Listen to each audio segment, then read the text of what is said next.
Hello, and welcome to episode 97 of Flix and a Six. I'm one of your hosts, Anthony Costanzo, with me, forever and always, the man, the myth. Nah, it was something dumber than that. Alessandro Bielsi. Say hello, Al. I realize that I haven't seen my beard, I haven't really seen my chin because of my beard in like 5 years. That's awkward. Yeah. That's weird. I went through that same thing, because I had that tuft, or like a chin strap for the longest time, and then when I shaved it, I was like, who's this guy? This week's episode... trailers, wacky headlines, what we're watching, and other news and nuggets, all before diving into our flick of the week, Once Upon a Time in Hollywood. But first, Al, what are we drinking? We are drinking one of possibly more than one Carton Brewing beers. Well, you said it, and I was like, oh, am I that asshole who didn't realize that we had a bunch of them? No, because I just grabbed the first one that I saw. There's another one on the bottom of my fridge, but I don't seem to have a second one on the top, so it might have just been a one-off that I didn't share with you. Huh. Well, anyway, we're drinking Carton Brewing Beach? There's two beaches, so I'm assuming it's Beach. Beach. Beach Square. Well, I said the second one with a question mark, and there's no question mark on this one, so I'm just going to say Beach. It's a session ale with orange zest. Damn right it is. It's 4.0% alcohol by volume. There's 40 IBUs. It says, drink off the beaten craft. We got a little story on this one. Okay. Like the tension and relief of a day spent flitting between laying on sand under the beating sun and bobbing on the ocean's cool surf, summer session drinking... Oof. That was a tongue twister. It also doesn't help that I'm probably not sober. Needs leisurely contrast. Summer session drinking needs leisurely contrast. With beach... Oh, I guess there's only one beach. We find that midpoint where Kolsch yeast's fruity character matches its lean dryness, and where an amber's roundness... Are they trying to trip you up? Yeah, they're absurd. literally trying to get me here. Whoa. Trying to get me. Where an amber's roundness gets pulled taut by cracker notes. The hops... You're not helping either. The hops, fruity aromatics, flow, and the bitterness ebbs, with a swash of orange zest to be clean and lean, bitter and bright. Drink... oh my god, I thought that said drink bleach. Drink beach and be... In Al's defense, it seems like he may have had a few already, but also it is damn near impossible to read this whacked out font that is smooshed on the can. The thing is, even if I hadn't already had a few drinks, I would have felt like I was not sober because it's like subtly wavy. It's straight up Shakespeare, also. Well, that too. No, but like the way that the lines are, like they're like kind of wavy, like I guess because it's like riding a wave, like at the beach. And it would have started making me feel like it was some sort of like Mad Hatter, like Cheshire Cat, like bullshit going on. Like, drink beach and be chill. Aside from the nonsense on the can art itself is pretty whimsical. I'm a fan, and also I really like that it's a beach. There's a guy sitting on an umbrella. There's all these people hanging out. There's seagulls. There's beer. There's surfers. Then there's also every time you're at the beach, there's a plane that flies by with an advertisement, and this one is carrying a Carton Brewing Company. Very smart free advertising. Banner, very, it's adorable. And on the other side of the Carton Beach, there is a dock with some boats and a guy coming off fishing, and the New York City skyline in the background. There's a little Freedom Tower back there. And the barcode is their logo, which is pretty cool. Oh shit, that is cool. That's pretty dope. I wonder if that plays havoc on scanners sometimes. Yeah, right. It's just like you just try to scan it, it just goes no. Cheers. Cheers.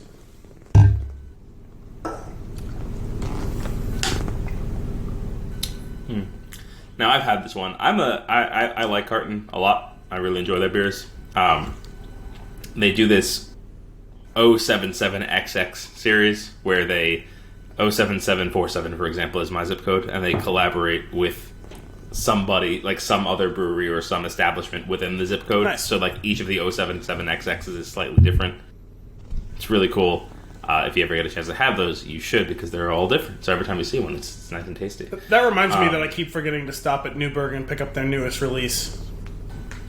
But this is This is great. I really enjoy this. I haven't had one of theirs that I disliked. It's funny. I don't completely love this one. I feel like it needs to be either more hoppy and less orangey, or more orangey and less hoppy. I don't love pick a direction. I don't love that both of them are like jockeying for position. That's fair. There's a certain, how all these craft breweries do. There's a certain like through line through all their beers that I really enjoy. So that's kind of what I'm picking up most. Yeah, and for whatever reason, it feels like the two flavors are clashing rather than like. Oh, interesting. Synergistically, like synergy, promote synergy. Been a while since I've heard that one.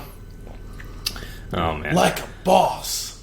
I'm gonna have to that skit does like if you when you revisit that, you'll laugh just as loud and just as hard the next time. So every day you chop off your own penis and you die.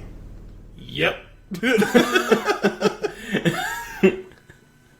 No, is it you suck your own dick? That ain't me.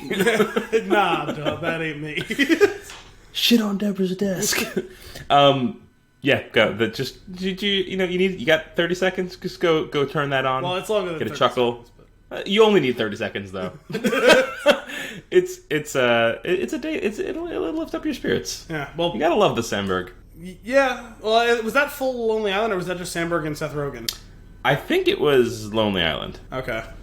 Yeah, I'm pretty sure it's on one of the Lonely Island Lonely Island albums. Apparently, I wasn't alone in drinking tonight.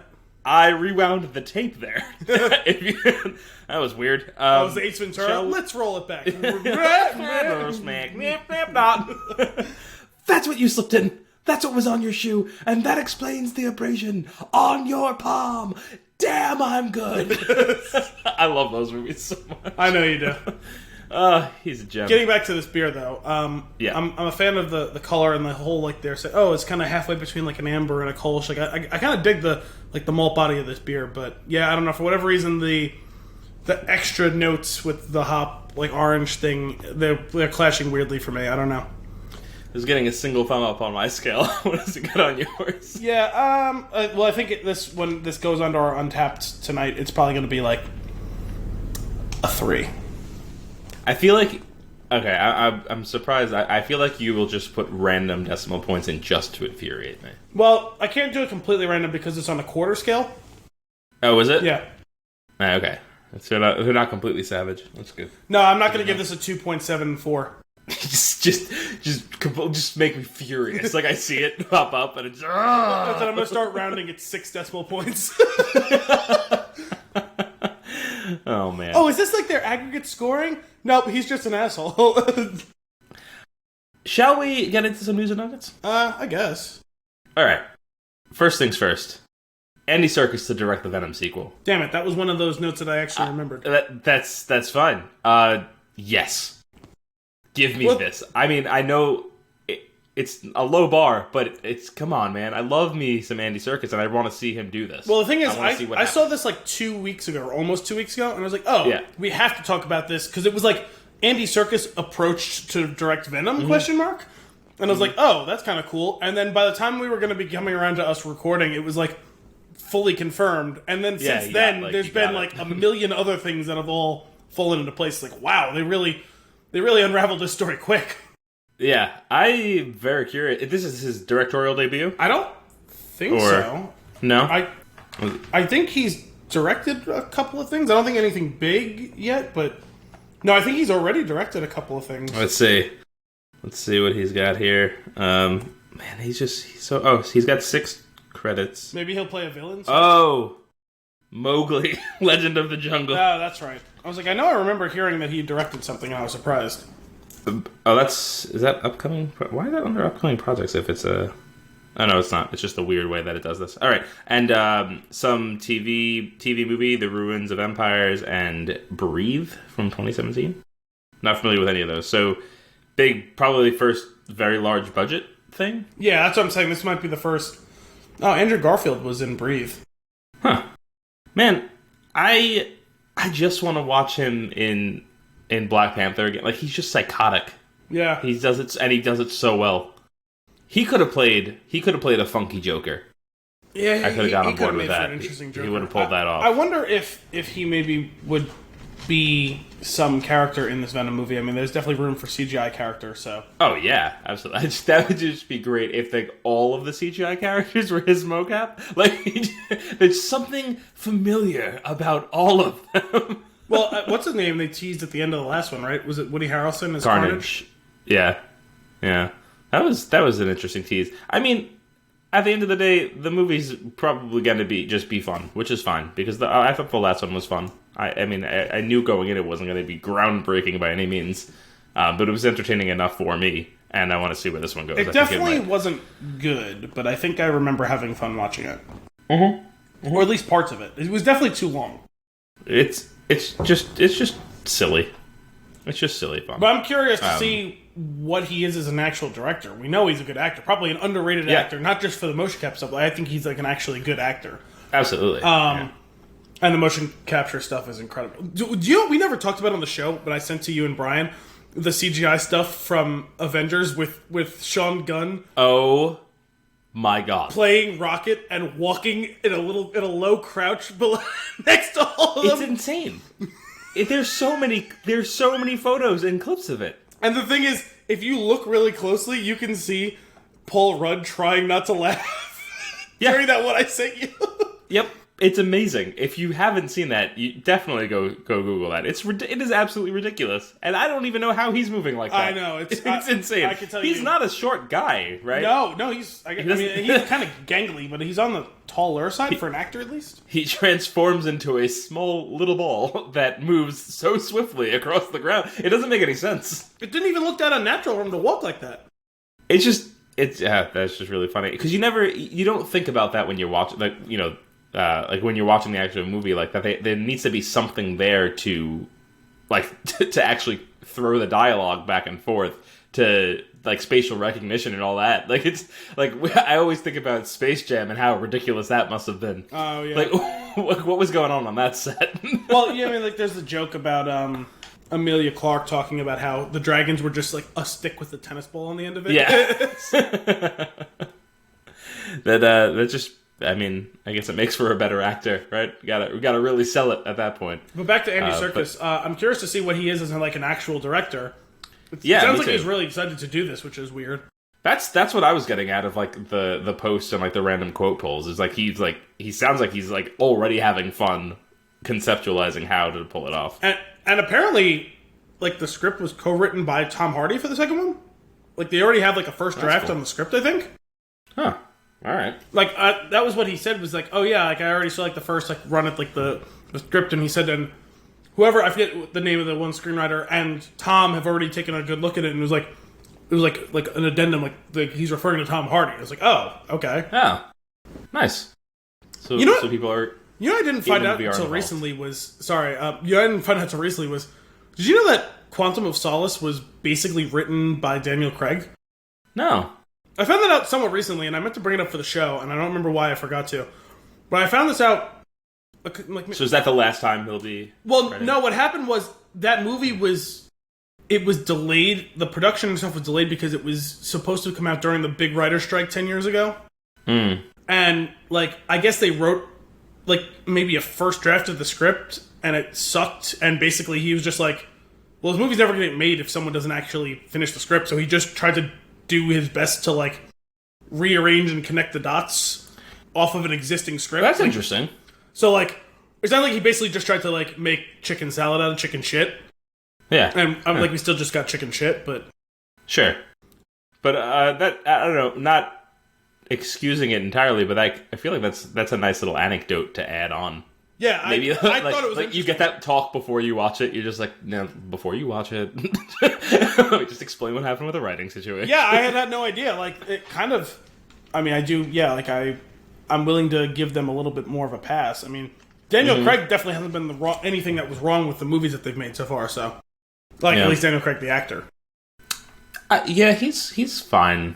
He's fine. I think he's a good actor. He's fine as James Bond, is what I'm getting. I don't love his James Bond, but that's just because I think growing up with so many other James Bonds that I really picture as the character. I really like him as James Bond.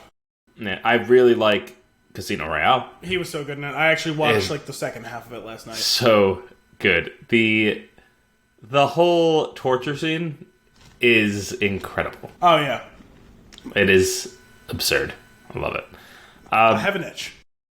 It Chapter 2 is going to be 2 hours and 45 minutes. Yeah. How do you feel about that? And also, like, apparently they're going to do a full director's cut because they're like, we have like 4 hours of movie, and we feel bad about cutting any of it, but no, this is way too long. Right, but we kind of have to. Yeah, no, that's fair. That's long. That's long for a movie. I like long movies. That's very long for a horror movie. It's definitely long for a full wide release in 2019. That's like going back to like when they used to do like intermissions.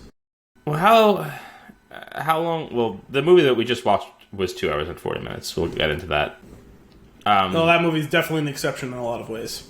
That's true. What about Nolan's movies? They're up there, aren't they? Are they like the 220 range? No, I think they've mostly been like a tight 220. Maybe Inception was 2.5. I didn't see Interstellar still, so. Yeah, Interstellar's a long one. I don't care. I love a long movie. Granted, if they can keep my attention, right? Like if it has to be well written and well directed, obviously. Well, I definitely don't love all long movies, but I'm not opposed to a long movie if it's good. Yeah, I don't care for when people see that information and just get like annoyed, like, ugh, I'm not gonna watch that because it's too long. It's like, what do you just go away? You know, like just then you just if you love movies or you don't love movies. Yeah, right? Yeah. 2 of my 3 favorite movies of all time are 3+ hour long movies. So 2 of your 3, so that's Cloud Atlas. Yep. The second Lord of the Rings movie. Yep. Those are both 3-hour movies. And the third movie is not? No, but it's like probably about 2:15 or so. Is that The Departed? Departed? Yeah, I was gonna say that's up there. It's definitely not 3 hours though. No, it's not. It's not.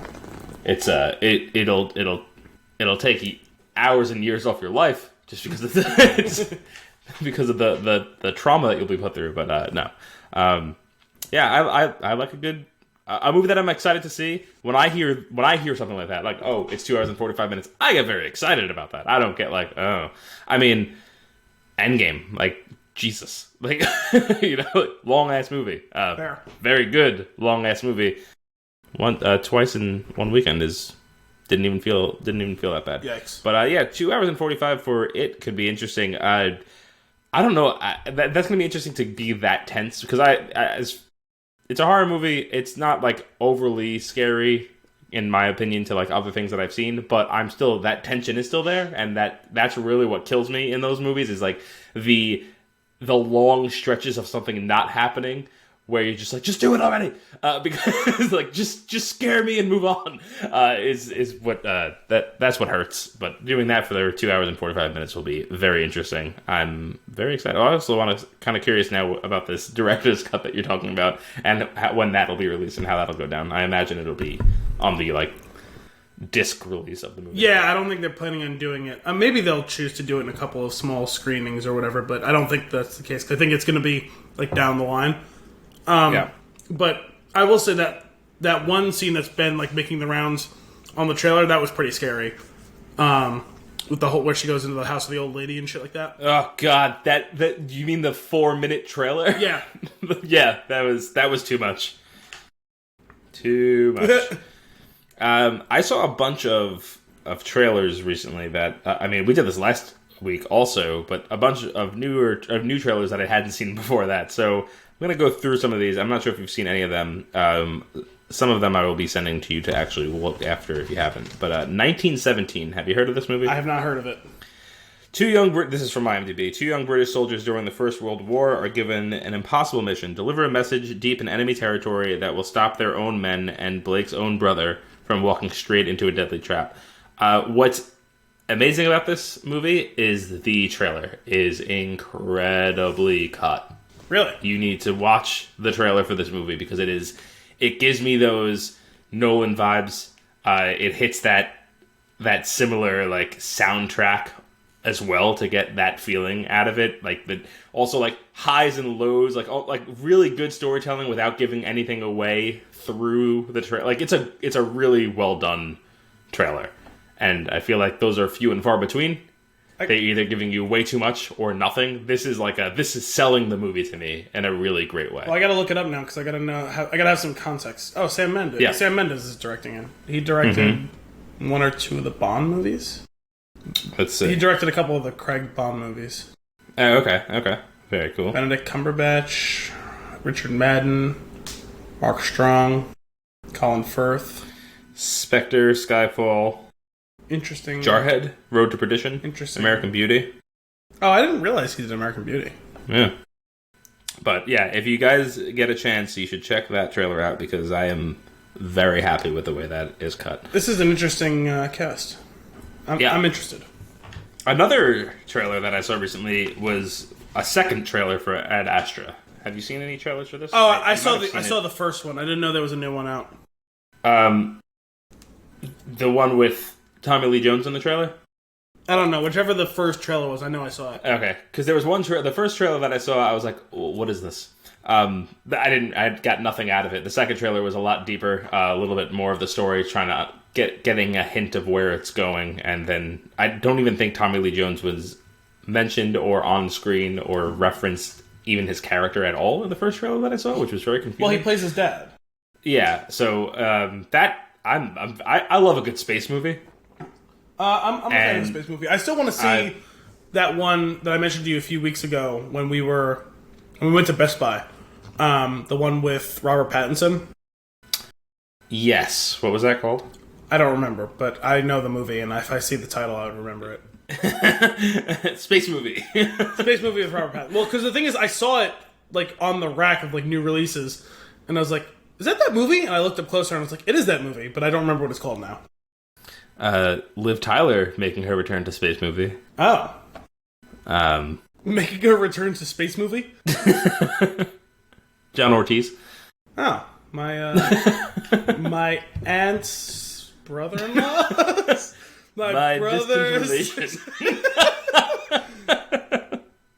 But no, again, another trailer, very 80s sci-fi vibe I got from the shots in that trailer, so I'm excited for that. Love that look and feel. Love that, again, the instrumental tone that's being taken in the trailer sounds awesome, and it's like it hits all the notes that I'm interested in. So I'm looking forward to that. And like I said, I love a good space movie. I like just getting lost. Weirdly enough, I'm pretty sure I said this to you before. I got lost in the cosmos of my beer before this. I like getting lost in that and that's probably one of the reasons why Interstellar is just one of those top 10 movies. And why we jumped at the opportunity to do astronomy mid-recording? Right, exactly. I looked up the movie, and it was High Life, was the Robert Pattinson movie. Nice. I'll have to check that out. Have you seen the trailer for The Irishman? Oh, yes, I did see it. It took me a while to finally see it, but yes. Thoughts? I still don't get the hype. And I'm a Scorsese fan. Yeah. It's just like a bunch of like OGs back together. I think there's no way this movie is gonna be good or justify the ridiculous length of time it's taken to make it and the amount of money they spent on it. Let's set the bar there going in, and we might actually enjoy it. Yeah, I don't know. I'm interested. I'm wary. This is exactly the type of movie that when you watch the lifespan of how it's made, you just have to kind of say, "There's no way this works out." Did it also go through the Netflix generator? Well, I don't think Scorsese would allow himself to direct. They turned the knobs to like late 80s and Mafia, and it just spit out all of these things that need to be done. Yeah, I don't know. I'm curious. I'm curious just because it's so ridiculous, but it is ridiculous. Also, it's going to be on Netflix, so I don't have to like do anything. True. I might go to the theater for it though, just because I like that that it will be in both. So something awesome happened. Okay. When I went to see Once Upon a Time in Hollywood. Go on. So not to say that the hype wasn't there, but there was something missing from it before, and I don't know what it was, or maybe it was just the time because there was other things happening. It was me. But it was you. But we're sitting there, and screen goes black after one of the previews, and I start to hear the breathing. And, like, my heart started racing, and I started getting chills, and then you see Rey's face, and it was the first... I got that old familiar feeling about Star Wars that I feel like I didn't get the last few times I saw the teaser, whatever. Trailer? Teaser? What is it? It's a teaser. I mean, it's technically a teaser, but it's a full-length trailer. It's a long teaser, yeah. But I was very excited. Obviously, I'm excited for it, but I hadn't gotten that feeling of like full-body chills, like, oh my god, another Star Wars is happening. But for some reason, I don't know, mix, like, the atmosphere, the time, whatever it was, this particular time, it's the same teaser that I've seen 100 times, but it got me. And I was just like, it dawned on me how close this is, and I'm starting to freak out. The anticipation, you might say, is rising. Tantric teaser? And I don't know how to deal with it. If only there was an article or some guide. I'm thinking I'm going to need a volume 2. But, man, I am so excited. I am so excited. I just said that the other day, too. I was like, man, Star Wars is getting kind of close, man. I'm getting fucking pumped for this. Yeah, it's happening. Like, that's like, now there were so many things on the horizon. I think that's what the problem was. And now that's what's on the horizon. Well, also, it was like 9 months away at that point. Right. And now it's 4. So that got me, and I was just like, I was riding that high through the entire movie. Oh my god, it's still 4 more months. It felt like it was closer. That'll go by in no time. So, I mean, it goes without saying, but like, man, it's gonna be so good. And then stupid little things are like popping into my head now, like when I see the trailer, like the mention of the lightsabers being lighter. And then watching her flipping around with a lightsaber was like, it does look lighter. Like, no, it doesn't, but it does. Anyway, we're gonna get one more probably, right? Like one more cut up. Yeah, like real trailer. We'll get one in a month or so because this football season's coming around, and they always do one on Monday Night Football. Yeah. And then the tickets go on sale that night usually. I think it goes at halftime on halftime of that Monday night game when they play the trailer. Tickets go up right after the trailer comes out, I think. Okay, all right. So I'll have to be on that. Yeah, you will. Yeah. This time not after the fact. No, how did that happen? I don't even know. But we ended up having a good experience with the movies anyway, so it was fun. Yeah. Last trailer that I want to mention. So it was like, new trailer for Little Monsters, and it's like the Howie Mandel movie from. Like, is this a re-release? What's going on here? Not at all related. Have you ever seen that movie? No, I don't think so. So it was, I think, Harry Mandel and Ben and Fred Savage, and it's basically monsters live under the bed. They come out and scare you, but there's a whole world under there, and you can go through the floor of the bed into this monster world. It was the whole weird thing. I loved that movie when I was a kid. It's probably something that should have freaked me out a little bit because it is very creepy, but it didn't. Instead, I adored it. Don't know why, but anyway, I saw this and the title caught my attention because of that. And then I looked at the trailer, and it is absurd. Oh, yeah. Again, the IMDb synopsis: a washed-up musician teams up with a teacher and a kid show's personality to protect young children from a sudden outbreak of zombies. Now, this is Lupita Nyong'o and Josh Gad. Are like, what a weird pairing. It's a wild combination, and if you gotta watch the trailer, it has like an indie movie vibe with a very like dark humor mixed in with like some of the fun and gags of Zombieland. Okay, like throw all that in a pot and stir, and this is the movie you get. And there are some genuinely funny clips going on. It seems like, at the end of the day, it might be one of those things where the funny stuff was in the trailer. We'll have to see when it comes out. But I find Josh Gad to be hysterical. So some of his outbursts in the trailer are wonderful. It's worth checking out. I'm sorry, I've been caught up on you saying Lupita Nyong'o and Josh Gad, and I'm thinking of those series of videos where Josh Gad was trying to, when they were on the set Oh my god. of Murder on the Orient Express, and he was trying to get Daisy Ridley to spill the beans on The Last Jedi, and because Lupita Nyong'o's been in them. So good. The best one of all of them, though, is him getting Dame Judi Dench to grill her about it. That was some incredible marketing right there. Oh yeah. It was really fun to watch, and he's just so funny and lovable. Yeah, he's great. But anyway, that movie looks absurd, and I want to see it. I can go for another. I was gonna say I can go for another comedy zombie movie. We are getting to, like, it's one of those Deep Impact Dante's Peak situations. But you mean Deep Impact Armageddon? Yeah, 100%. Dante's Peak Volcano. Yeah. Yep. Yeah. All four of those movies.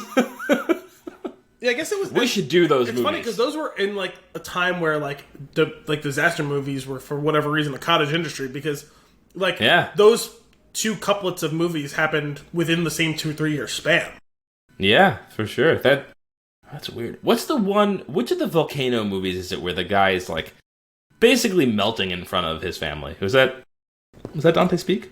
I never saw all of them. I know I have a 50-50 shot here, but it's one of those scenes that haunts me. There's and I don't definitely a haunting melting scene in Volcano, but it's not in front of his family. It's in front of his coworkers.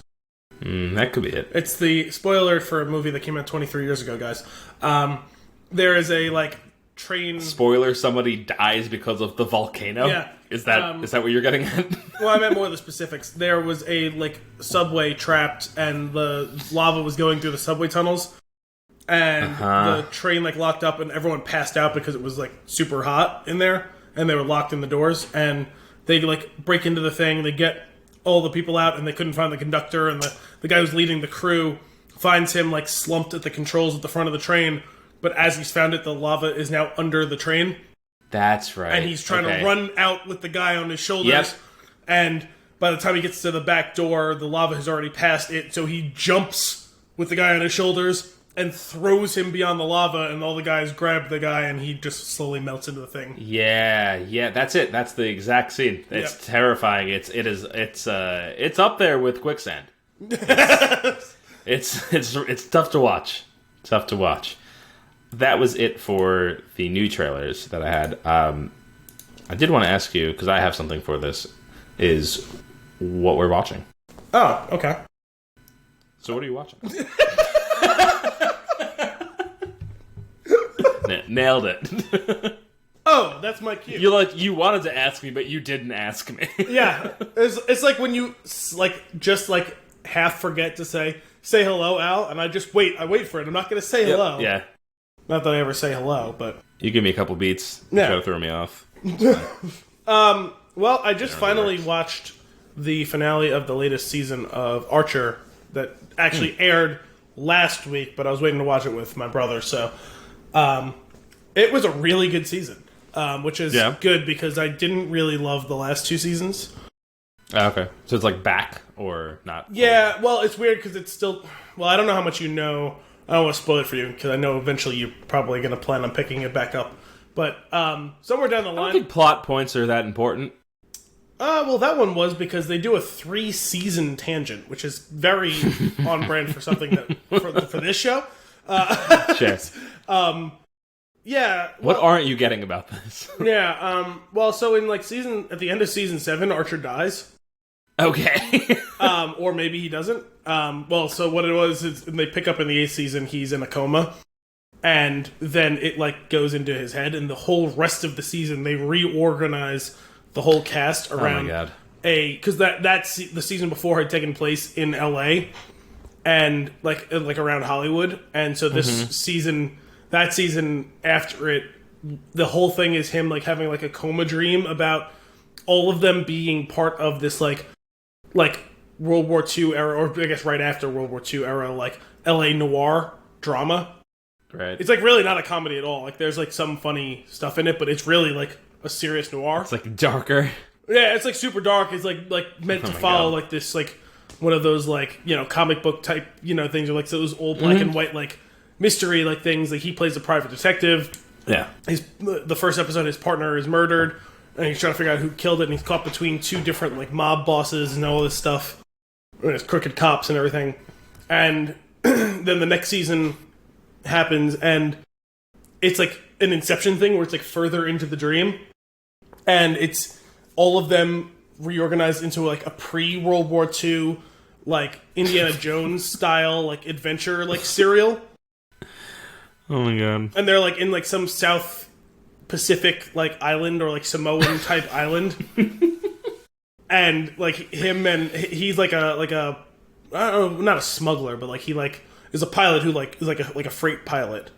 Okay. And like the Nazis and like the Americans are like kind of starting, or the British maybe, I forget. We're trying to like kind of vie for the favor of like the natives on the island that they're on or whatever, and then that one ends with like Archer falling into some lava, actually, coincidentally. Oh my god. And he wakes up, what and timing? The final 90 seconds of that season is him. They do basically the exact opening scene of Alien.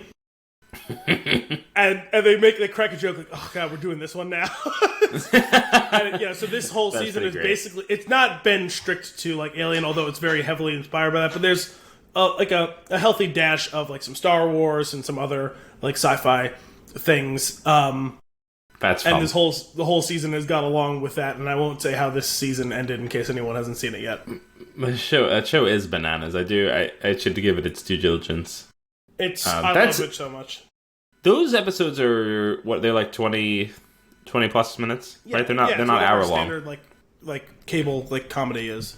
Yeah, but half hour slot, not hour slot. Yeah, no, because it's like an animated comedy. It's whatever. 20, you never know. 23, 26 minutes, whatever it is. That's definitely something that I should pick up so that I have like the when I'm not quite ready to fall asleep, I could just do like 20 minutes of that. And then, and it's only like 10 episode seasons. So. Right now I'm finishing up. I never finished the last season of Arrow, so I've been finishing that up. I think I only have 2 episodes left. Well, I've been watching Schitt's Creek, so excellent. And how's that going? Very good. That show just grows. Mm-hmm. It's a steady climb. I very much enjoy it. Yeah, how far into it are you? I think I'm on the finale of season 2. Okay. Oh, okay. So you're not even getting into it. That show only gets better. Yeah. It's really fun to watch. But I will say the things. Yeah, no, it's been cracking me up. I was a little hesitant. The pilot I didn't really love. But starting right with the second episode, it starts cracking me up. Like basically every episode. So, that's his sister. Get your mind out of the gutter. Oh my god! I started actually rewatching the first few episodes with Dominic and Emily, and that was the last one we watched. Oh my god! I just don't get what's the problem. It looks like your grandfather is fucking your grandmother in the ass. Oh man, it's just everything about the show is so charming. I don't know what I just love it. Well, that line notwithstanding. No, well, sure. The characters are great though. Yeah, and the chemistry is fantastic. No, I've definitely been enjoying it. So I'm looking forward to see where it all goes. But I'm more interested in what I'm about to be watching because this Sunday, season 2 of Succession starts up. I don't even know what that show is. Have you talked about that? I feel like I've probably mentioned it to you because I know I've mentioned it to a few people, but I don't know anyone else who watches it. The first season aired last summer on HBO. Okay. And so it's kind of loosely... There's a whole backstory to how the show was made. I can't think of the name of the guy who created the show, but apparently he did like a long-form documentary. It was going to be a movie, then it was going to be a show, then it was going to be like a limited series on HBO or something like that, and it was supposed to be on Rupert Murdoch and his family and News Corp and all that stuff. Okay. And they basically found a way to completely blackball it where no one would actually air it.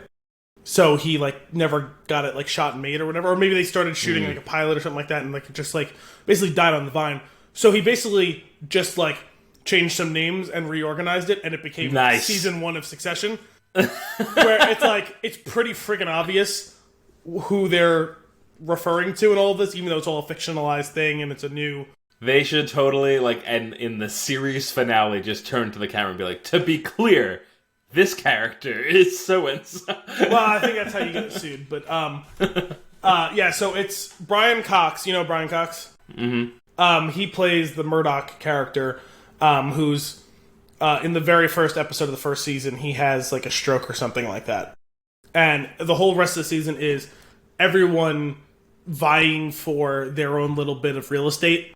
And so he has 3 sons and 1 daughter. The 2 of the sons and the daughter are all from the same mother, and then the first son is half brother to the rest of them.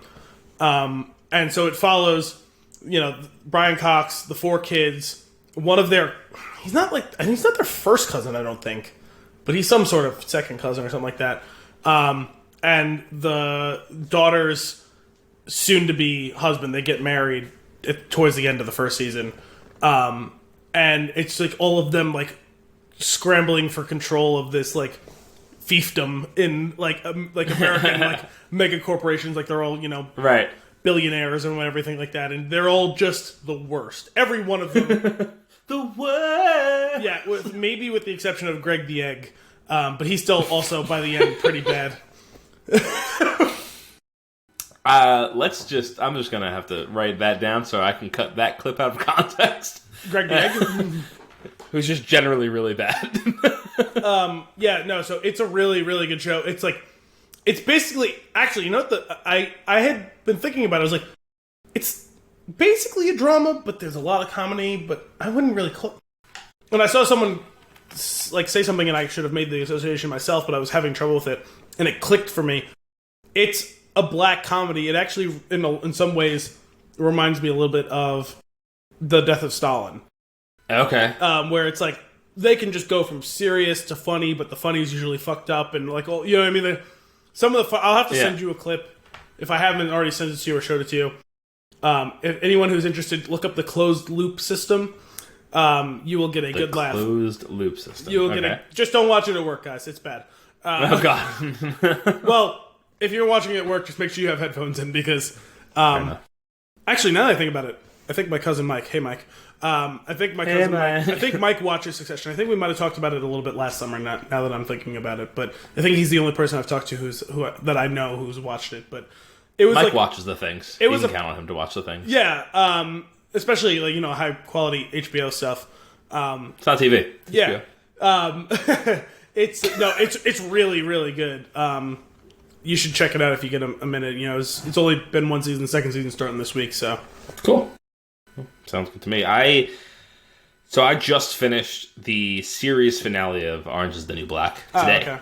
Oh, okay. There are a lot of emotions right now. It was a very good finale. I feel like a lot of times the show goes on for a long time. You get they're like 7 seasons in, I think it was, or 6, 7. I think 7 sounds right. And it's like they kind of taper off, right? Like they don't really I just feel like there's a lot of times when you're talking about a show that you love so much, and then it ends, and you're just like, it was good, it was good enough. But the ending of this, I thought, was really fitting for what they were doing. I feel like the entire time they're trying to send a message, I think they send that message. It's not all happy-go-lucky like you might want certain things to end up. It's actually very sad, very dark. But there's a lot of very real bits to how it ends, and I just thought that it was really well executed. And there was I'm gonna be honest with you, a couple tears rolled halfway through that episode. It was heavy, and it's totally I believe it's worth the watch. Really, I didn't know that you were into that show like that. I had no idea actually. I'm gonna be honest with you. It hasn't always been. I've been entertained by the show before, but I thought this final season in particular was tremendous. Okay. Yeah, no, I still don't think I've ever heard you mention it before. I know my sister watched it. I think I started when maybe like the 3rd season was on. So like Kim had watched it, and then like she was like, "It's worth it." It's like, all right. And then we sat down, but we had like a backlog, and we got through it all really quickly. And then the 4th like through now, I think I watched as it came out. Okay. But man, it was It was a really well done close to the story. I thought they executed it really just tremendously. I mean, I will say from what little I know of the show, it didn't seem like the type of show to end in sunshine and rainbows. So, yeah, they definitely lead you to think that it might in certain situations, but for every good thing they give you something like real and heavy to go along with it, and I think there's a nice balance there. They do a really good job in that show of cutting the tension just when they need to, so that you just don't spiral into depression. Like something horrible will happen, and then when they cut to another scene, it's something very ridiculous, like just to kind of break that, which is very helpful with like topics that are so serious. Okay, it's I think they do a good job there. That's what just finished watching. Scrubs is still going. Nice. Where are you at with Scrubs? It's still in the first season. I'm watching it like an episode here, an episode there, like. Well, we watch while we eat dinner or while we do something else. It's just so. Well, there is a lot of episodes, so. Yeah, they're lengthy seasons. What was it, 22, 24, something like that? Something like that, yeah.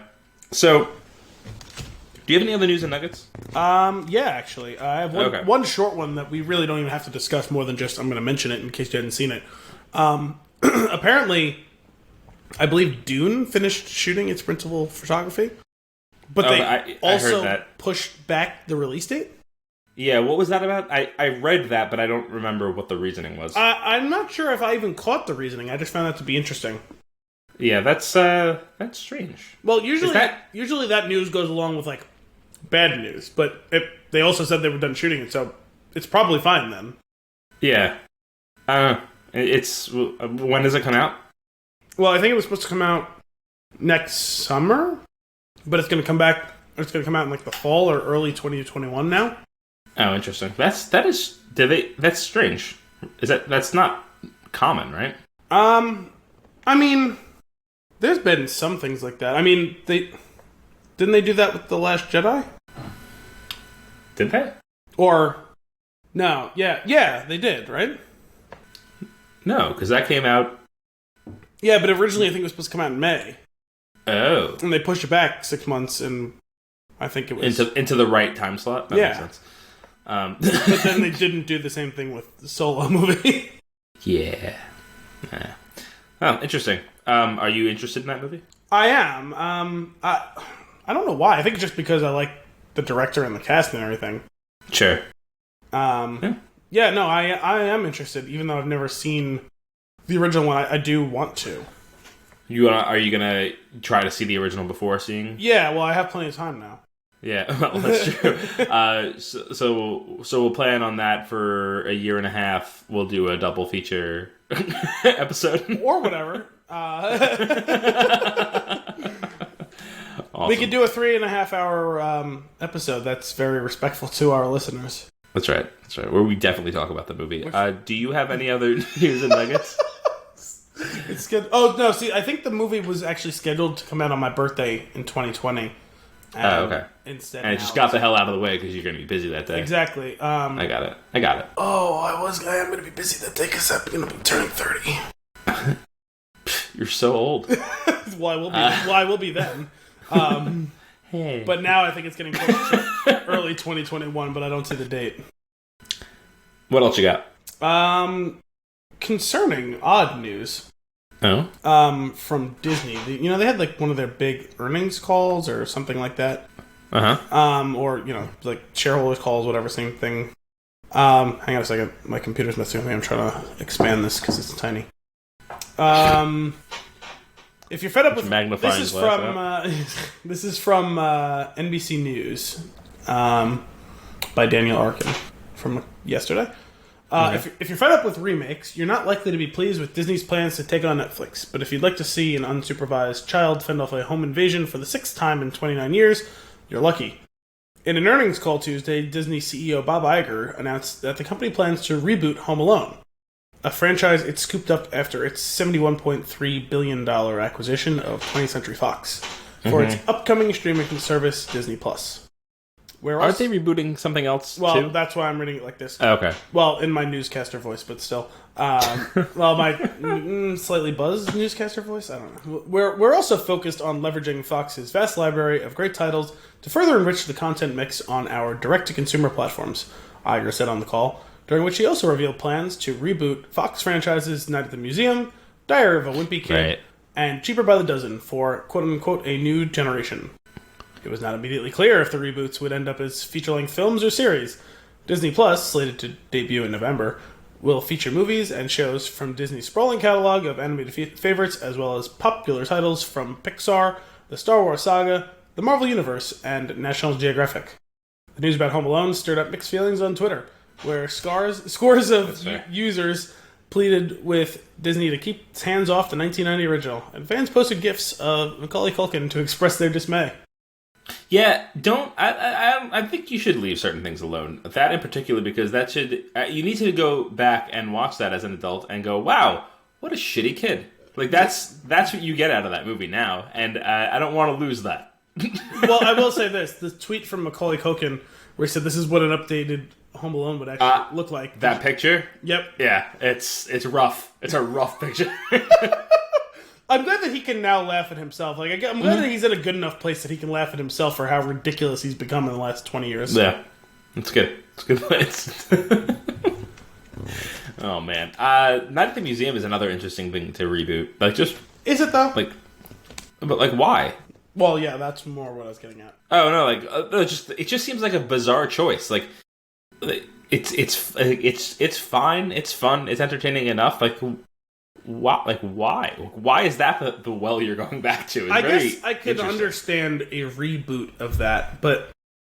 Well, I guess they said reboot, didn't they? I'm going to say, because are we really going to remake Home Alone? Like, if they just decide they want to do another new one or whatever, like, if they're going to do it, do the thing where it's like, this time Kevin accidentally forgets his kid or something like that, and it's Macaulay Culkin as an adult. I would probably get on board with that. At least there's something there to that. Because, if they're just going to remake this whole thing, like, the whole idea of a remake... up into the crappy person that kid would have become. Yeah. And then see that movie. I don't know, I don't like... I think they're overusing the whole remake thing. I'm not opposed to remakes on the surface. Same. But for me, a remake should be either, hey, this was a cool idea and it didn't work out, or like it didn't like have the reach. Like, it's like one of those things where like some director saw this movie when they were a kid and it's like, oh, like no one I've ever spoken to has even heard of this movie. Let me remake it for a modern audience and get it to a wider release. Or, hey, this thing has a really great idea, but the effects at the time it was made were so bad, it would look so much better if I could do it now. Those are the only two reasons that a movie should be remade.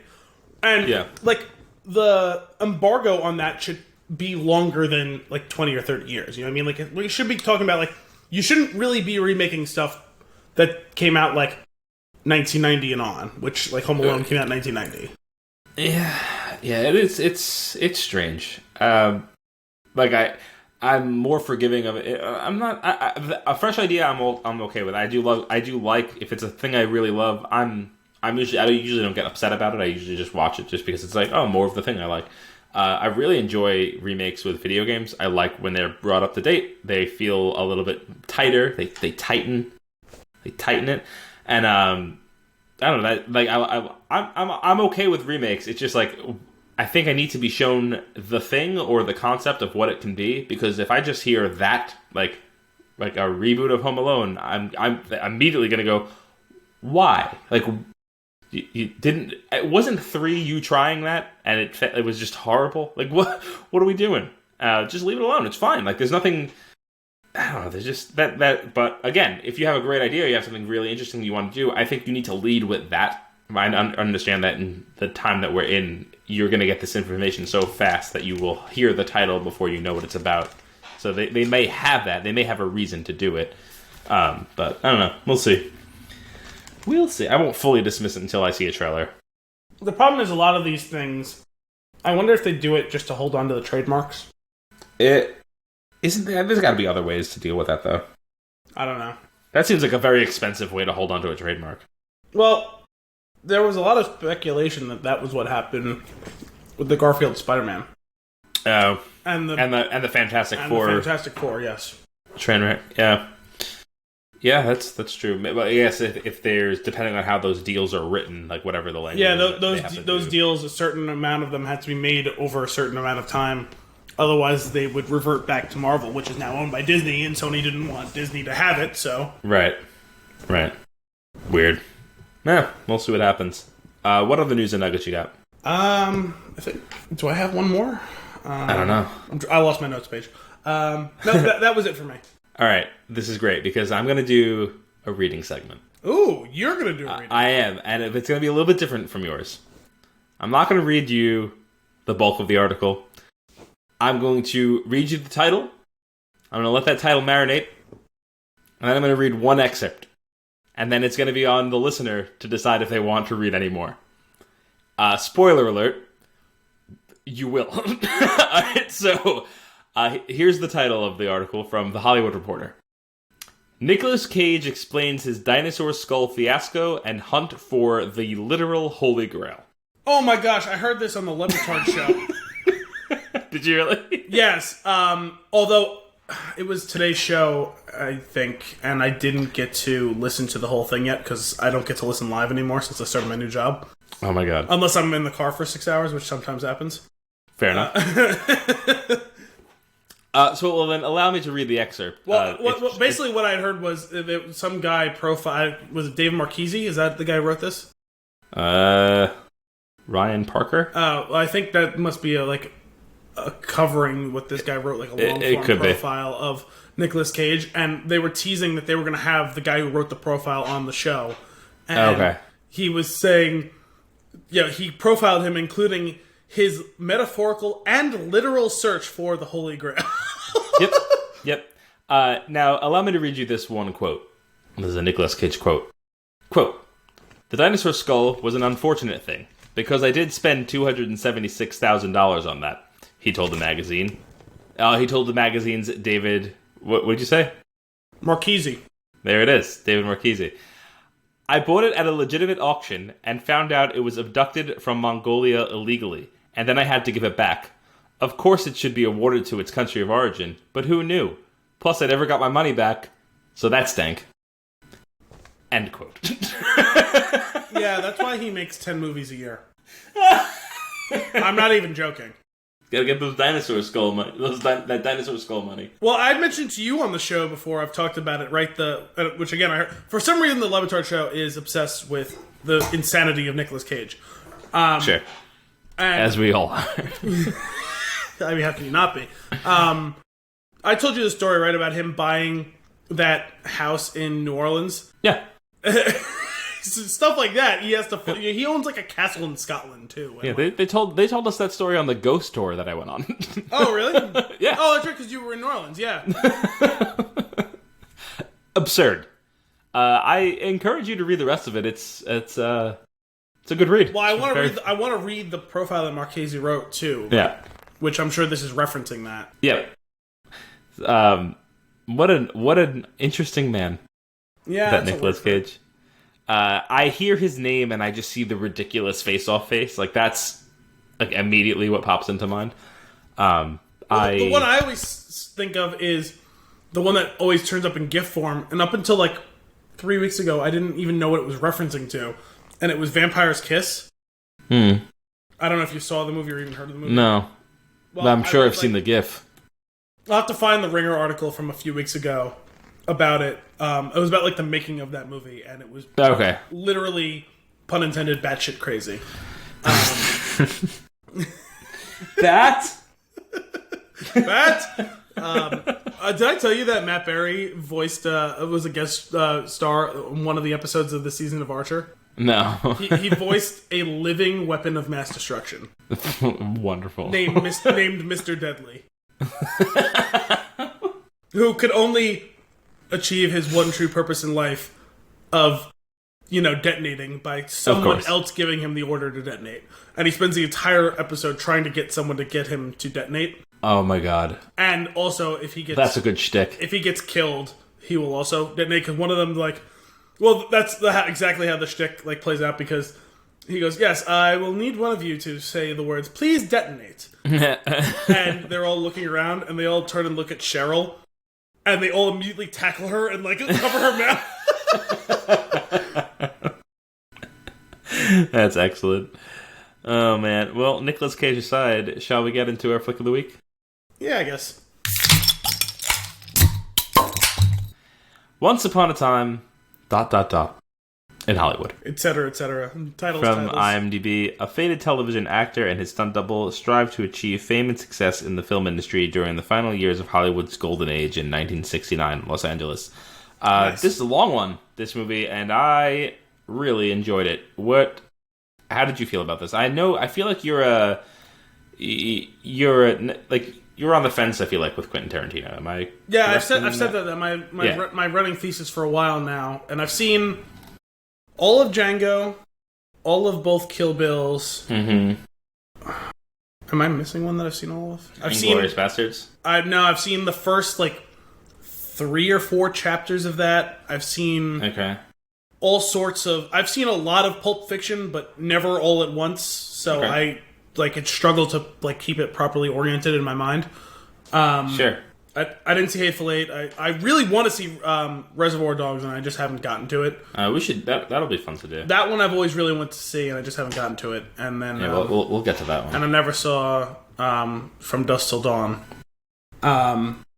So yeah, what I've said for a while now is I don't think I'm necessarily a Tarantino fan. I'm just a Kill Bill fan. Okay. Because I love the first one.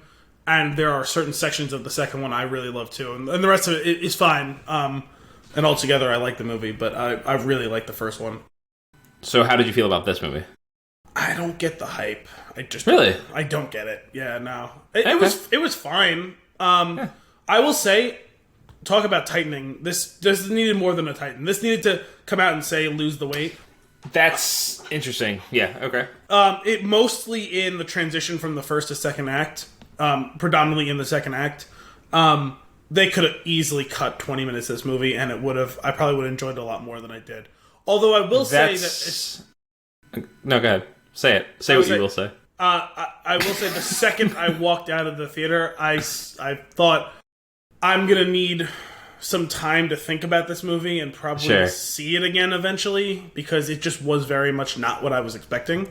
I was expecting more. And for a movie that was 2 hours and 45 minutes long, I shouldn't have to say that. Because the story was interesting enough, but there wasn't enough substance to carry that long of a fucking movie. No. Yeah, I get where you're coming from, and it's really funny. I'm glad that you're saying all this, because on my way out, I really, just to not to bury the lead, I really did enjoy it. I enjoyed it a lot. Big fan. I liked where it went. I like how it was executed. But that being said, everything that you're saying, I totally get. Yeah. The problem is, and I love movies, you love movies, you probably even love more like the movie, like the cinema film type stuff about the movies or whatever, right?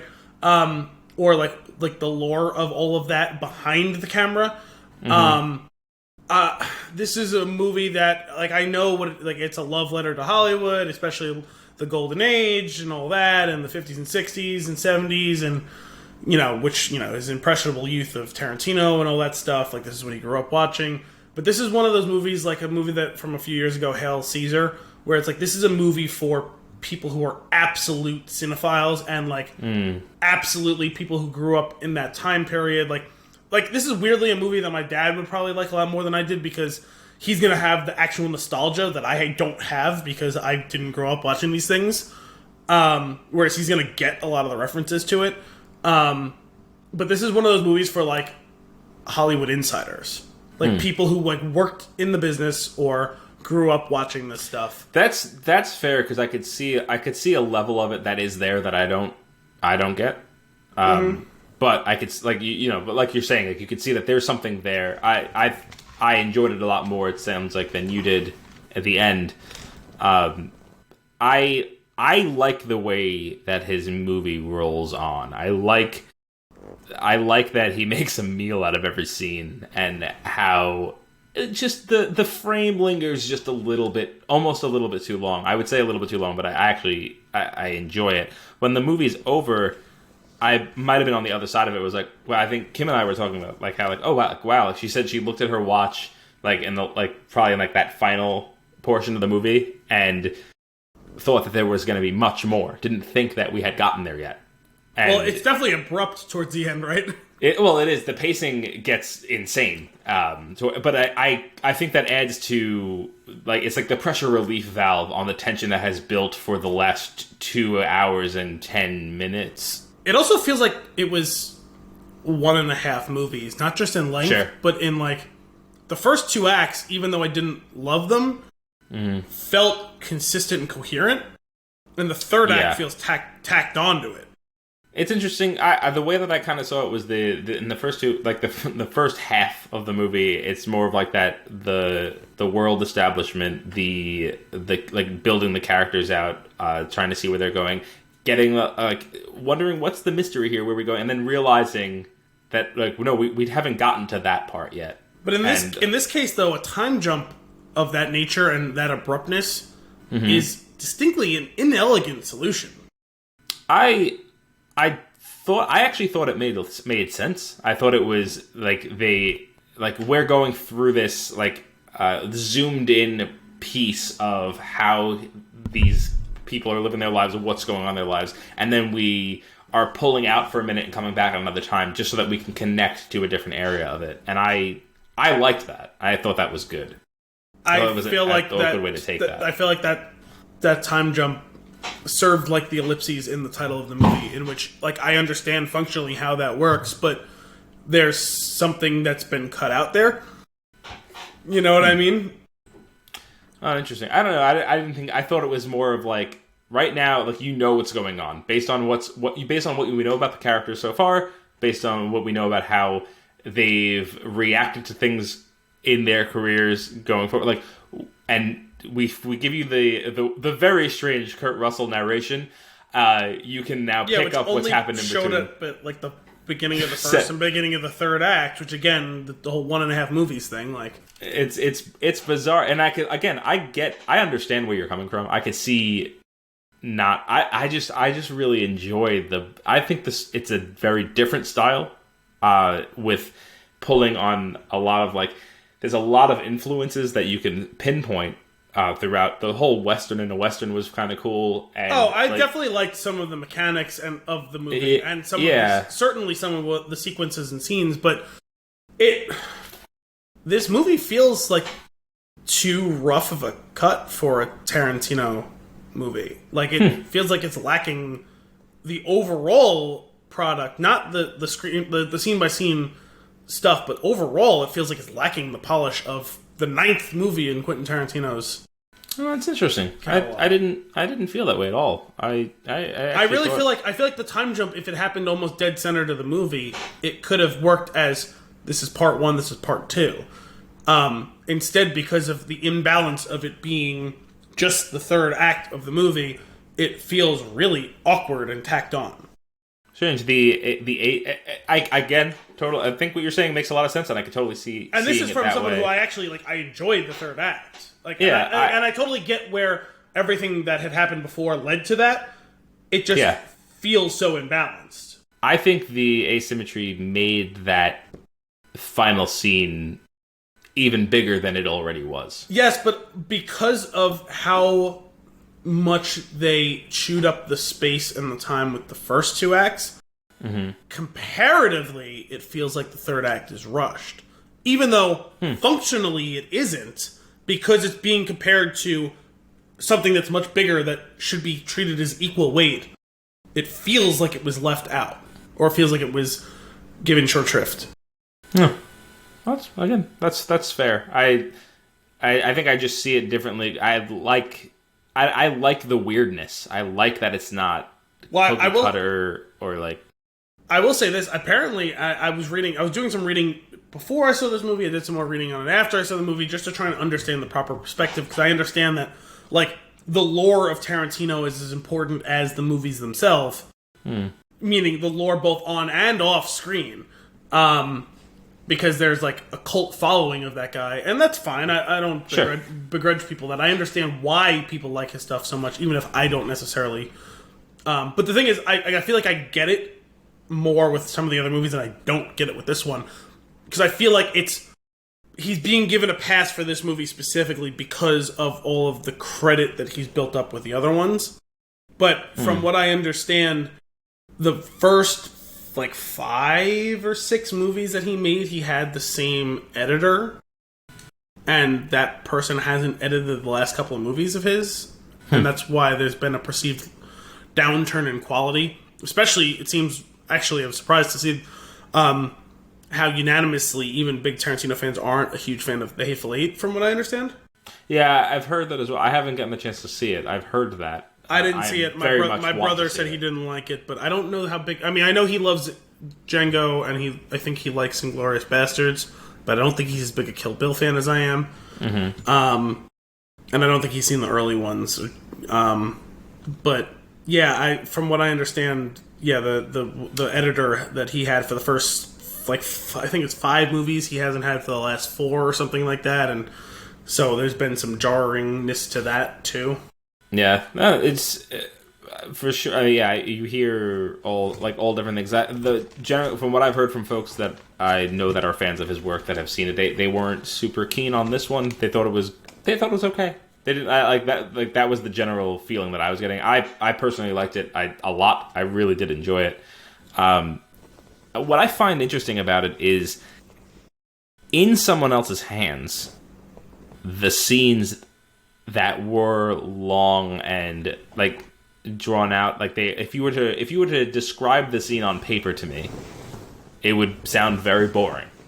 But the way that I really enjoy his execution, and I think I don't know, just the silly not a spoiler or anything on this, but just the silly scene of Brad Pitt's character in the trailer feeding the dog and making himself macaroni and cheese. It goes on for a very long time. If you write that on paper, you're like, what is this? This is like a half page of screenplay? Like, what is this?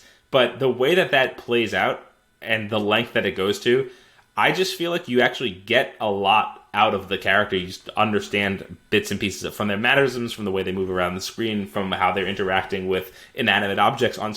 I feel like that builds the character in a way that somebody else could do it, and I don't know that I'd get that. And I don't know what it is that he's doing. I just know that I'm completely captivated during a scene like that. I don't know why. I was actually good with that scene because it's the first time you actually get some of his, who he is. Mm-hmm. I was fine with that one. No, I mean, you know what? I think it was just because it was kind of egregiously showing off, hey, we can do this. The flashback inside of a flashback while he's on the roof that lasts for 15 minutes is egregious. I don't know. I could see myself criticizing that, and I don't know why in this situation I'm not. They could have cut that. They could have cut that almost in half. I liked what happened after it cut back, where I had a slight confusion, but then figured out what had just happened. No, I mean I got what happened the whole time. It's just it was gratuitous.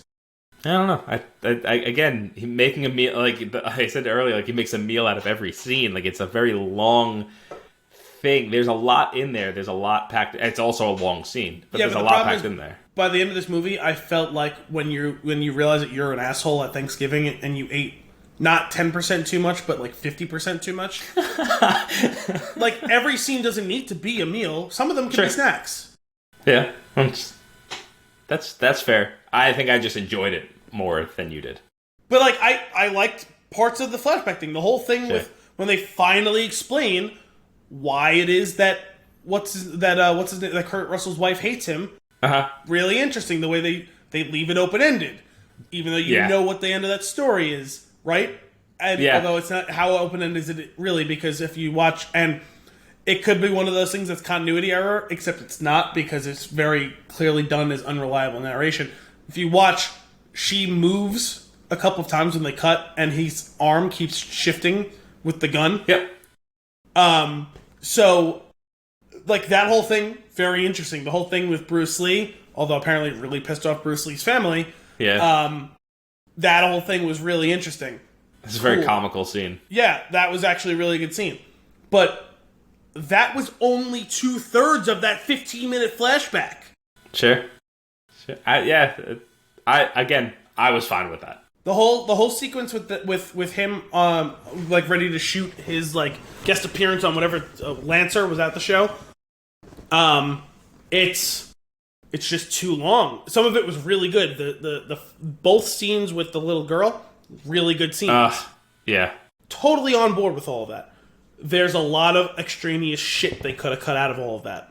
They don't need to cut back 8 times to Sharon Tate watching the movie. I disagree. I get where you're coming from. Disagree though, just because this is exactly what I expected going in, and I actually thought I enjoyed all of everything that was. No, and honestly, I'm over the whole feet thing. Like we get it, dude. You like feet? Like cut it out. Like cut it out.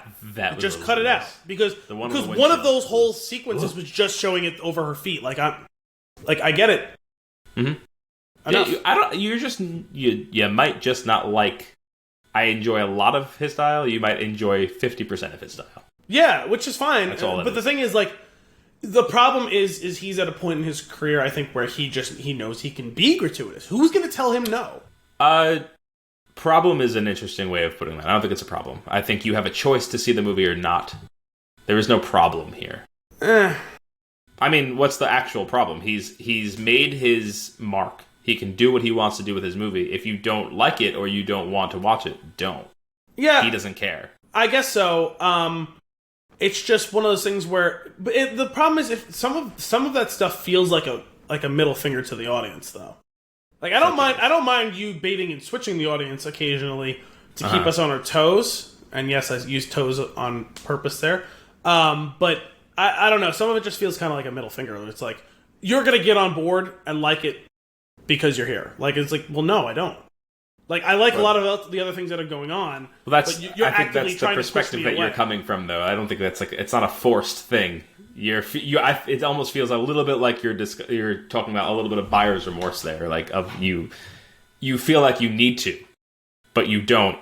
And you think that he's trying to tell you that you have to because you're here now. I don't think that's what's going on here. No, what I'm saying is, you're making a movie. Everyone wants to go see this movie. You want to have your own vision, and that's fine.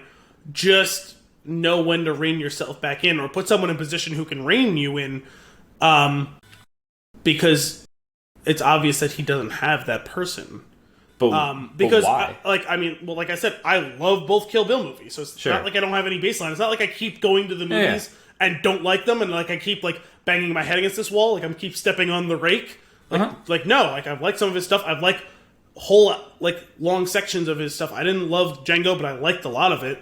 I don't know. Some of the stuff just feels like I'm gonna do this because I can, but I'm okay with doing it because I can, because I think it's gonna be cool or fun or interesting, not just because dude, go watch porn with feet. I don't care. But just playing devil's advocate here. I don't necessarily disagree with all of it, but I'm kind of curious. What is he? I'm still not following what you I feel like he's not saying that it's something that it's not. I feel like he's not. He's just making the movie that he wants to make. That's kind of what I get out of it. Yeah, I guess so. But I don't know. No. Well, let's move on to some interesting things. Do you want to should we lift the veil so that we can talk about some interesting specifics? I feel like we kind of already have, but yeah. Yeah. Well, no, not really. We didn't talk about any of any major things. No, well, sure. The one thing that I immediately bring out is the slight camera tilt towards the flamethrower in the garage way early in the movie was really satisfying when the flamethrower came out again. Well, this movie probably set a record for the most Chekhov's insert item here. Right. Because there was Chekhov's acid-dipped cigarette, and there was Chekhov's flamethrower, and a couple of other things of slightly lesser import. A couple of things of lesser import, but still, there was multiple things that fit that trope.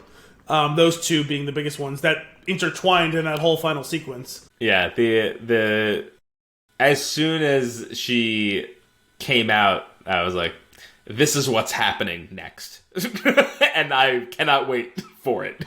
The final, what is it? Is it 20? Is it 30 minutes? I don't even know. It's a fever dream. The final acid trip of that movie is so rewatchable. Well, I kept waiting for. You know what?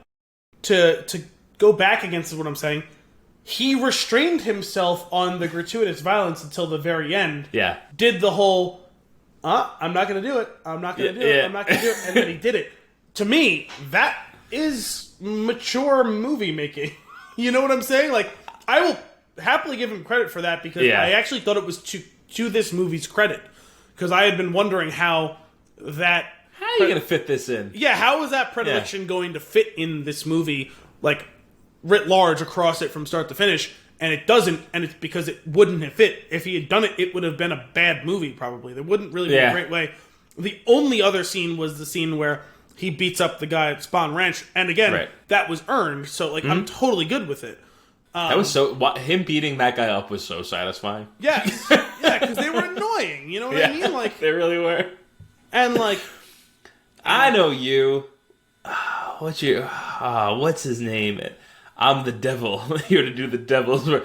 Nah, that's not it. No, that's not it. No, the final act was really good. From start to finish, from the moment they do the time jump, like that whole self-contained arc was really good, which is what pisses me off about what drives me nuts about the first two acts. Mm-hmm. And this is why it's annoying to me, is because there is so much good here that I feel like is betrayed by his worst impulses. That's what's annoying to me. You know what I'm saying? Because he restrained some of those impulses in that aspect, and it was an absolute credit to the movie.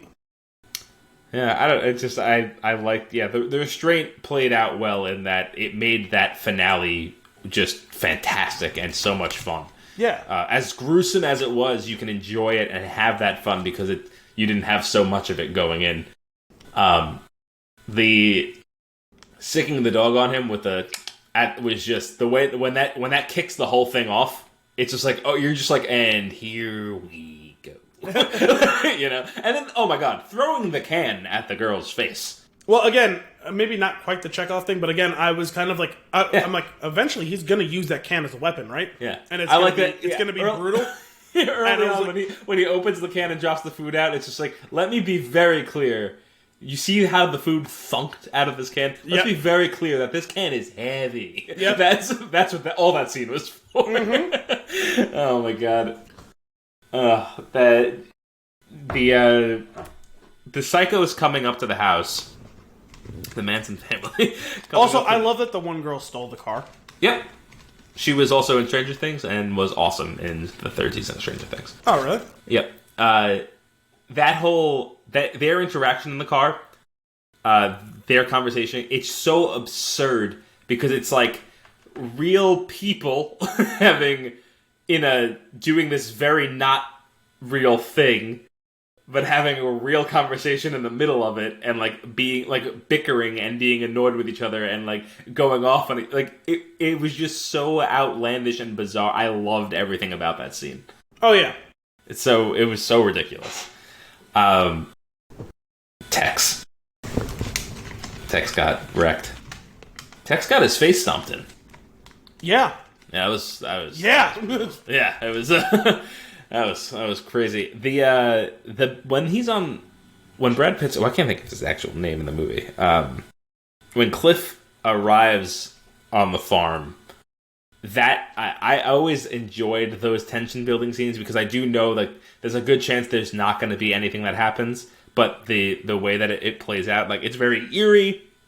It's a very horror movie. It kind of reminds me of like the opening of the 7th Resident Evil game. It's like just really weird him walking into the house and you're on edge. You're like, I don't know where this is gonna go. Can't know. Yeah, the whole time I was expecting something brutal to happen to him or someone else while they were trying to attack him because you don't know what's gonna happen because he's not real. You know what I mean? Yeah. Yeah. So I was expecting, honestly, for most of it, I was expecting both of them to brutally die because, you know, sure, they're the only people who aren't real in this whole equation. Mm-hmm. Yeah, which made the way they chose to end it very curious. It was kind of cool. The alternate reality thing that he has done is fun. I kind of enjoyed that. Well, this was probably the most audacious, though, because like disagree.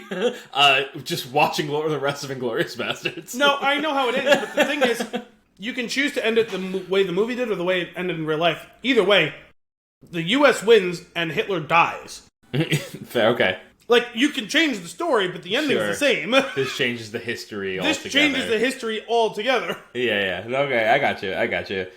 No, that was, it's a very bizarre thing. And also, like, these two the connection of, like, these two lost souls that don't really know their place in this world, in this scene anymore.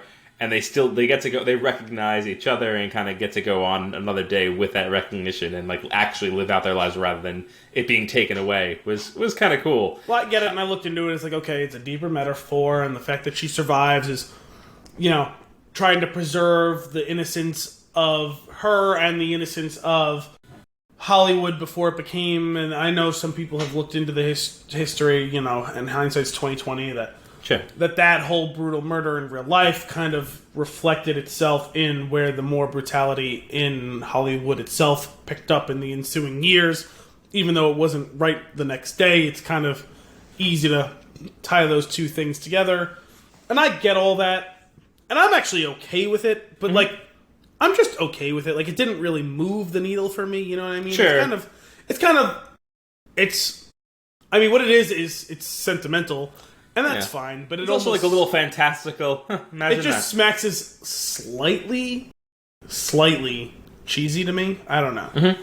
That's fine. I think that by the title, there is a little bit of fantasy. Fantasy is cheesy. Yeah, and that's true too. It is Once Upon a Time in Hollywood. It is. We're doing a fairy tale. This isn't history, and I'm largely good with it, even if it doesn't really get me going, you know what I mean? Like, it works. Like, I do get that part of it. You know what's really funny is the recap of what happened between the gate with Emile Hirsch and Leonardo DiCaprio of, like, what just happened at the house. Yeah. That recap conversation was wonderful and so entertaining and just so bizarre. And he's just like, shit. No, not questioning it at all, because it's not that outlandish, I guess. Yeah, I had the flamethrower, the one from that's the one. Oh my god, so absurd. We skipped over early on in the movie though. I had mentioned this, I think, before we started, but the Al Pacino character was so silly to me. Yeah, it's kind of like that character over the years just completely turned into a caricature, and then with a little ooh-ah, it was really silly. And then like the Rick Dalton, Clint Eastwood spaghetti western thing happening was really fun too. I don't know. I feel like I would watch Operation Dynamite. 100%. Oh my god! The low budget Italian James Bond flick. The movies, like the clips of movies that were shot to be peppered in as movies that exist in it, were very fun. Yes, very entertaining. Especially the Red Apple. Was it Red Apple cigarettes? Apple cigarettes. The finale, during the credits, they do the advertisement for the cigarettes, and Rick Dalton's doing the advertisement, and how these cigarettes were around back then, so you'll see me smoking these in my next. And then they go cut, and he goes, "These taste like shit," and then he knocks the billboard, the cardboard cup out of him. So he's like, "Who took this picture? I got a double chin," and he knocks it over. It's just so silly, that whole extra. The character living in that world, and then it's like, okay, let's dive a little bit deeper, and what is that character doing in the world, and let's see one of their films or one of their TV spots. I thought that's really fun to see. That's fairly. It's not commonly done. No, although this is now reminding me of that episode of Schitt's Creek where Moira does the commercial for the fruit wine. Oh my god. Earlier, you referred to it as liquid stink. Oh my god, that show is so funny. I'm Moina Rose. You just said Moina.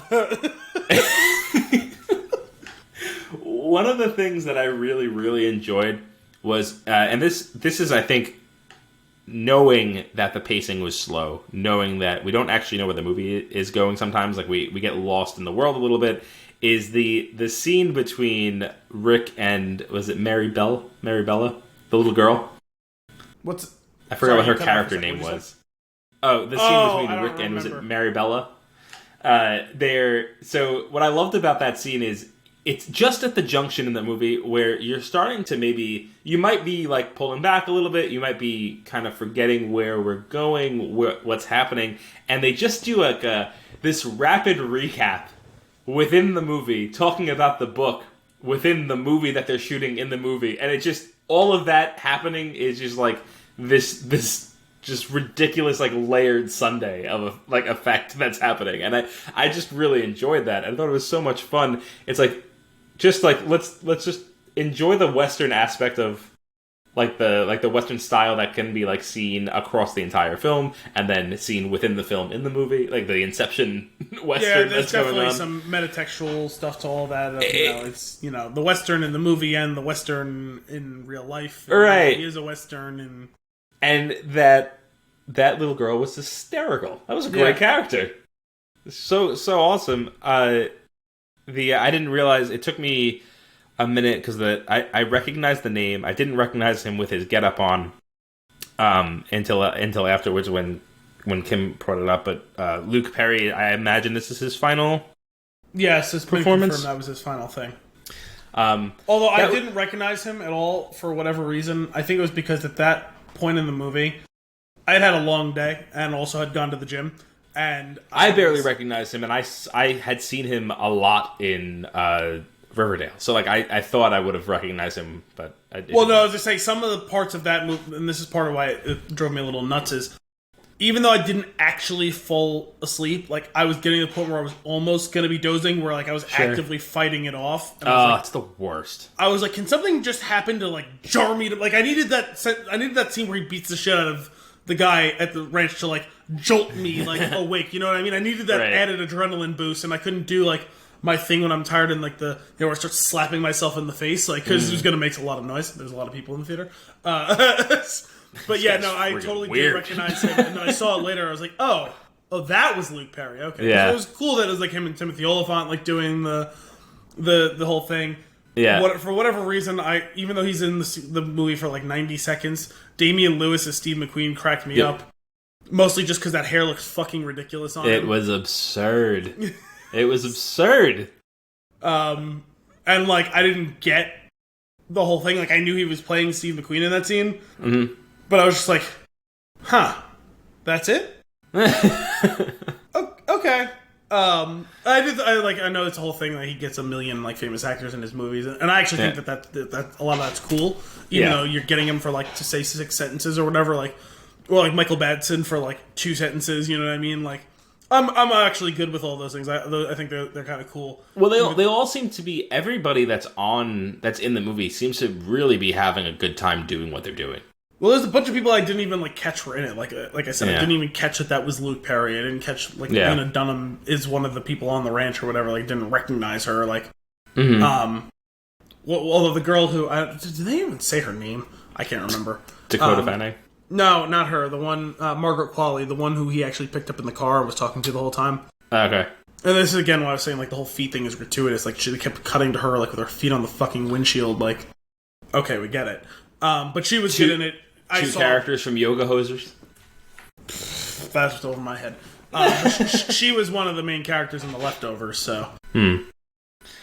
But no, yeah, but they all more so than like there's actors, really good actors, like they'll get into a role, like they'll really become the character, like on the screen. Like I really buy it. There's something about everybody in the movie really feeling like the written character that they're playing that I just it just seems like they're really enjoying themselves doing it.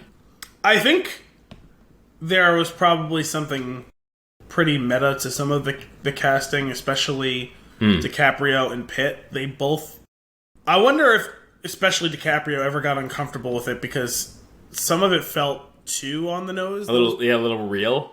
Yeah, like I wonder if at all when he's breaking down if it ever felt a little real. to him. You know what I mean? The breakdown, yeah, I could totally see that. You know what was really real for me was just the disgusting sniffing and snot rocketing was making me want to puke. That was I couldn't handle it. It was disgusting. But no, yeah, I hear what you're saying. It almost seems like that's probably, like you said, it might be like a meta point that's being made, or like it's probably not lost on him either. Well, that's what I'm saying. Like, I'm wondering, like, it couldn't have been lost on him. So I'm wondering at what point does it hit him? Like, oh, yeah, this is well, it's too late for me to back out now, but whoo. Yeah. Hi. The Italian wife freaking out at the end was really, really funny because of the words that I can pick up. It was very entertaining to listen to. And because you didn't need subtitles.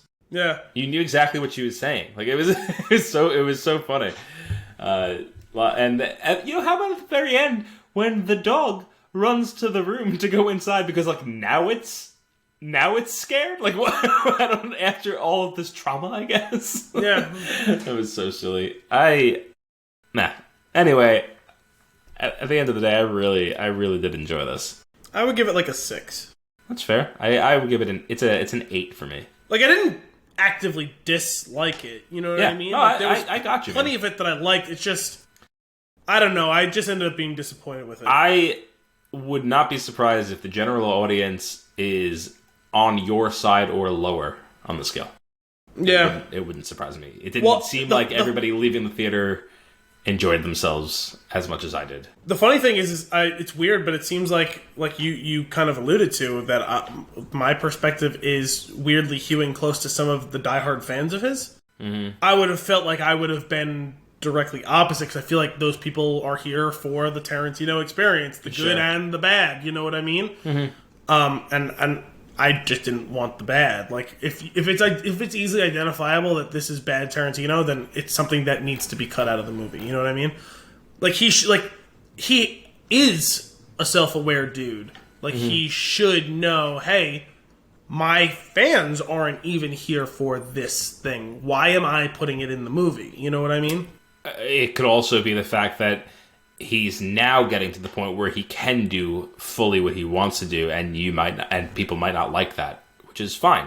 Also. And that's what I was saying at the height of my rant was like there has to be a level of accountability to that, where whether it be he himself or him empowering someone to do it for him. There has to be a level say, hey, does this really need to be in there, or can we just tighten or whatever? You know what I mean? Accountability only needs to be there if he's confused as to why people aren't getting it.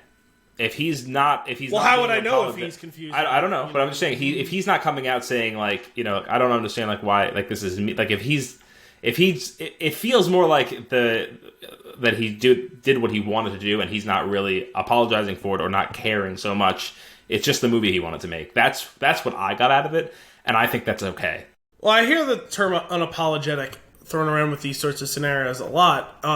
And too often it's like worn as an undeniable badge of honor. And I'm not saying that there isn't some good in that, because there surely is, but let's not act like there isn't a downside. You know what I mean? I don't know. There's definitely can be a downside to that phrasing. I don't think there's a downside here. I don't think anybody got hurt, or anybody's like really in a bad spot because of this. I think that he got to make the movie that he wanted to because of the career that he's had that afforded him this position. And I could be wrong. Maybe he didn't love the way it came out. That's just what I think. And I personally enjoyed it a lot. Yeah, I would be curious to hear maybe 5 years from now, like what his take is on it, how he feels about that movie and its reception. You know what I mean? And I'm sure we'll probably hear that at some point. I imagine there'll be some interview, like, now that the dust has settled on, like, these films that you've made, like, where do you stand? Rank your own movies. Like, I'd be curious to hear that, for sure. Yeah. I'd also be curious that if there's some narrative there of what you're saying is, it's not, other people are feeling that way. So there's something there.